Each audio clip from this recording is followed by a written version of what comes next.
Thank you, Madam Chair.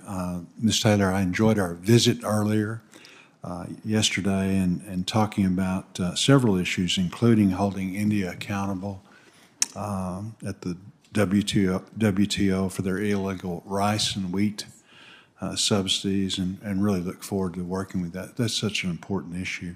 The role of the Undersecretary of Trade and Foreign Agriculture Affairs was created to really elevate the Department of Ag's presence in such an important effort. It's our hope that as the top trade rep or top trade voice at USDA, you will advise the U.S. Trade Rep, the Department of Commerce, and others on the impacts of various issues and market access needs of farmers and agriculture stakeholders directly. How will you work with the many other agencies that hold responsibilities over U.S. trade functions? Senator Boozman, thank you for that question. I think it's a very important one. We often talk about trading relationships, and I think that is intentional. Trade is still very much about relationships. And one of the things I'm very interested in doing is, should I have the privilege to be confirmed, building those relationships with sister agencies at USTR, at the Department of Commerce, and engaging what the priorities for U.S. agriculture are. I hope not to just have them at the seat at the table, but really be driving the policy that they need to see from the Biden-Harris administration to deliver meaningful market access and competitive markets.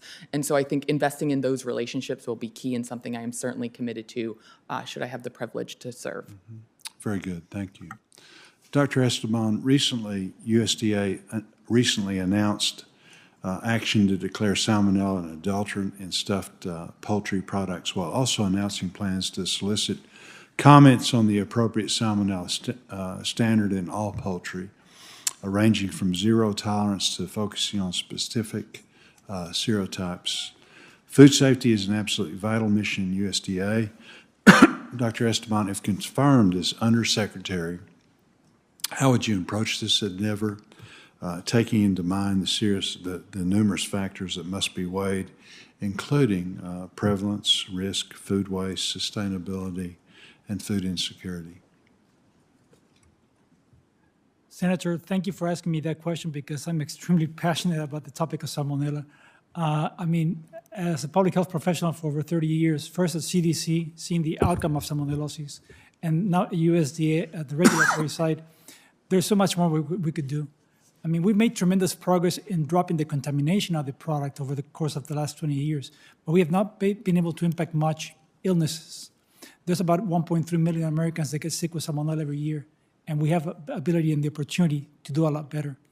Now, if it were a simple answer, we would have already done it, right? So this is going to be a very, very, very complex issue, and I think that what the agency is doing for this announcement of considering salmonella as an adulterant in this one specific commodity at a very, very low level is sending a message that we are serious about salmonella.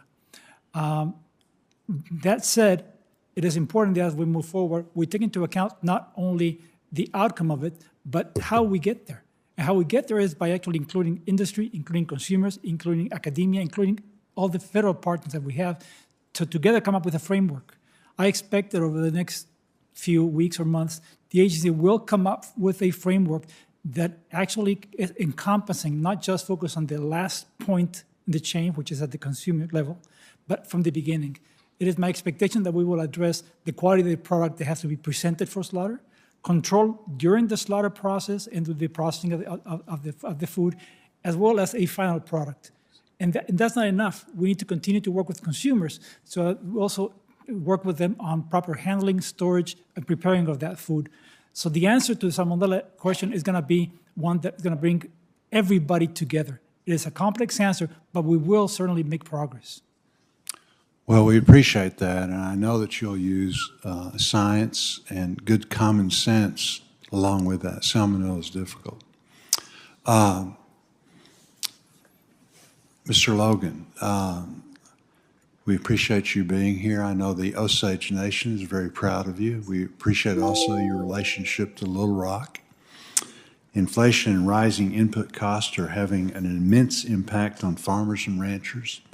Inflation-adjusted net farm income, a broad measure of farm profitability is projected to fall by nearly $1 billion, or 1%, from 2021 to $148 billion.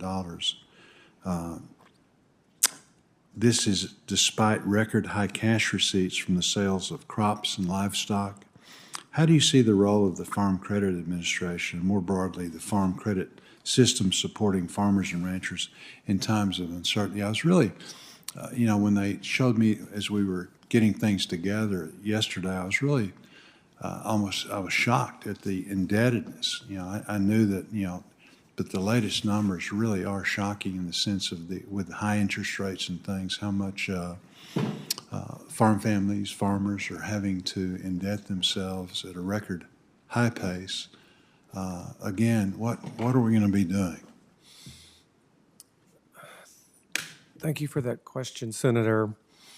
A few quick thoughts, and then I'll get to the meat of it. I was contacted by the White House about this position a year ago this week, and the outlook for the economy and inflation and productivity looked vastly different than it does right now. And there really isn't anyone that has a crystal ball that can predict what it's going to look like next October. I listened to Chair Powell's comments yesterday. We are, certainly in a period of uncertain times, and that it is affecting everyone, and farmers and ranchers that produce our food and feed the world. They all see this. I think about what the system can do, as you asked. Well, the first and foremost is we have to ensure that the system is safe and sound, that credit is available, and that it is well capitalized for credit-worthy borrowers. There is some limited investment authority, but overall, for young and beginning and small farmers who are just critical to the future of agriculture and to this country, I'd be happy to speak to anyone, to you or your staff or any of the other senators about perhaps expanded authorities, new ways of thinking. As a regulator, I'm going to ensure that we stay within the law and the given regulations right now. But that doesn't say that when things happen and there are global issues and global problems, that we don't consider these things and take a look and re-examine what we have. Well, thank you very much, and I yield back, Madam Chair.